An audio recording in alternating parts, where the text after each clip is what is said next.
Hello, this is Darrell Castle with today's Castle Report. This is Friday, the 10th day of June, in the year of our Lord 2022. And on this report, I will be talking about how the civilian leadership appointed by the Biden administration and the upper command structure of the Marine Corps has accomplished something that no foreign enemy has been able to accomplish in over 240 years of combat. That accomplishment was to wear down the United States Marine Corps and force it to surrender to the forces of identity politics and to recognize publicly a month set aside to honor a certain group of people for their sexual preference alone. The title to this report is from the book of Proverbs, chapter 16, verse 18. Pride goes before destruction and a haughty spirit before a fall. So the few, the proud, the Marines, forgets the basic mission and focuses on the celebration of Pride Week. What is the basic mission of the Marine Corps? Is it to achieve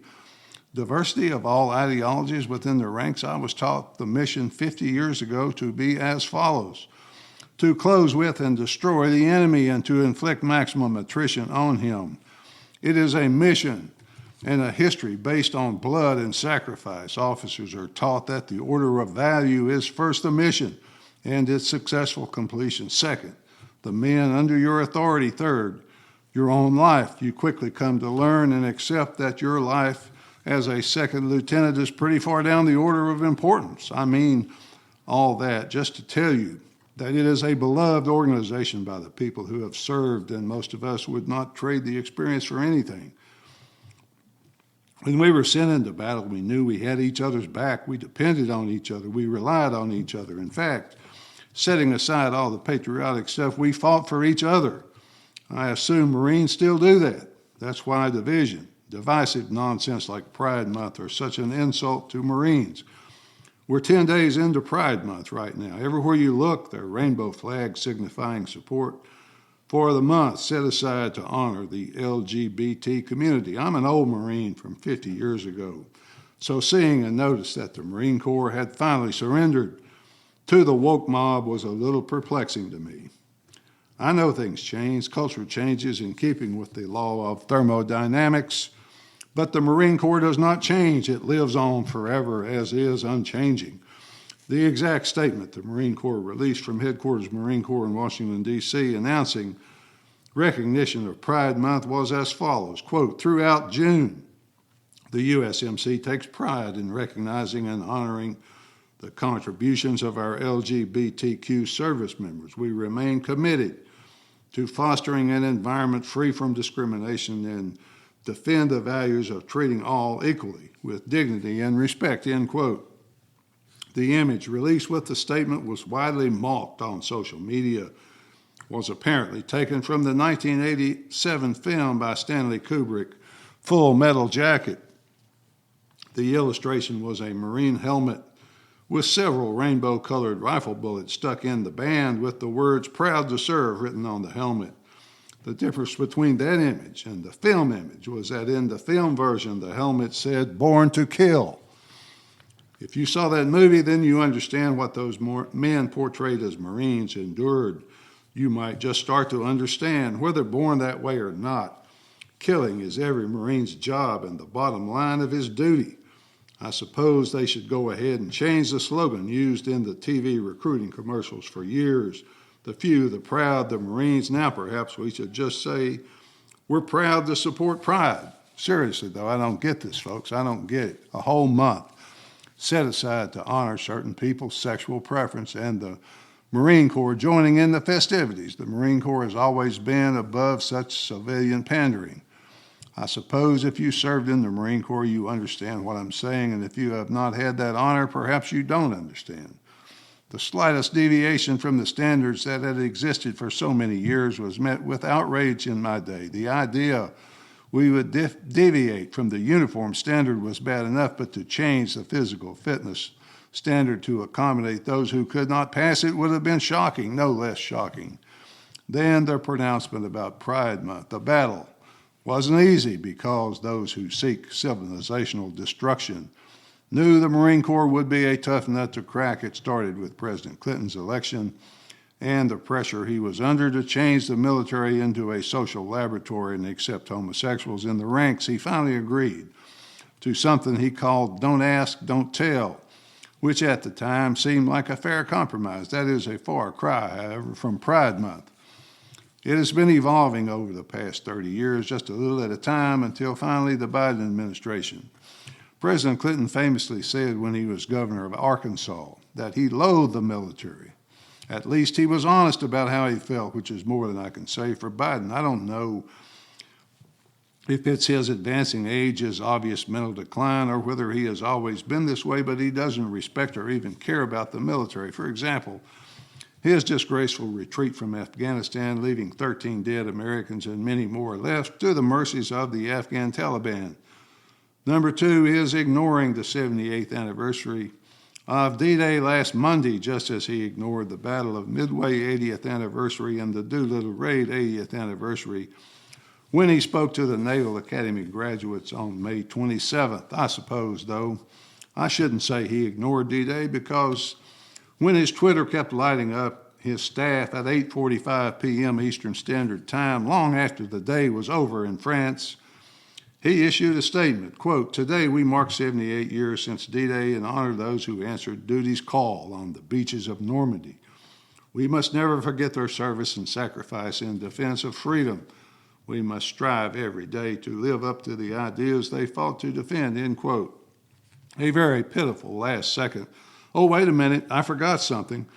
There was so much more he could have said to honor those men, some of whom are still living. He could visit a veteran's home or a veteran's cemetery, give a brief talk, and that way he could see the results that people like him have inflicted on so many of us for so many years. The Afghanistan withdrawal was the worst because he was warned in advance that the Afghan military would collapse, and that if he closed Bagram before the evacuation, there would be no air cover for those troops, but he did it anyway. During the ceremony, their bodies returning to Dover Air Base, he was seen on video checking his watch several times. This is so infuriating, so vile, so disgusting, I can't talk about it anymore, folks. But I must, and I will, for no other reason than to honor my fellow Marines who have served and died over the centuries, to preserve an ideal and a way of life that he obviously doesn't appreciate or understand. But wait a minute, folks, wait a minute now. Maybe I'm overreacting. Maybe this isn't as bad as I'm making it sound on second thought. On second thought, after thinking about it, no, I'm not overreacting. It is that bad. See, folks, what the president doesn't understand is why they do it, why they did it. It continues to be a mystery whenever asked. There are nebulous concepts like freedom and democracy, of course, but the real reason for most military sacrifice has to do with home and family and each other, a way of life that is or was unique in all of mankind's history on this earth from the time the revolutionaries founded this government, based on the concept of the rights of the individual over those of the collective. People have fought to destroy the idea in the minds of the people. That's why politicians today constantly talk about democracy, our democracy. Never do they say the word republic. They want the word to lose its meaning in our minds. They've been very successful in doing that. After all the sacrifice of World War II, the government continued to call them to arms. More Marines were needed. They trusted their government to have their best intentions at heart. They never suspected for a minute their government would consistently lie to them. But in Vietnam and its aftermath, they found out the truth. Robert McNamara, in a televised interview with Walter Cronkite, said it was all a big mistake, folks. We shouldn't have made that mistake. Never again will we believe them. Never again will we believe the group of power seekers who constantly rattle the sabers, always ready to fight to the last drop of our blood. Let me quote another man, author Richard Fernandez, for a moment to see if Mr. Fernandez can give us a more eloquent answer than I have been able to give. Quote, "What a wonderful feeling to be in command. The elevator rose because the passenger entered it. The radio spoke because someone turned a knob. The cell phone works because the on switch was pressed, but changed the problem a little.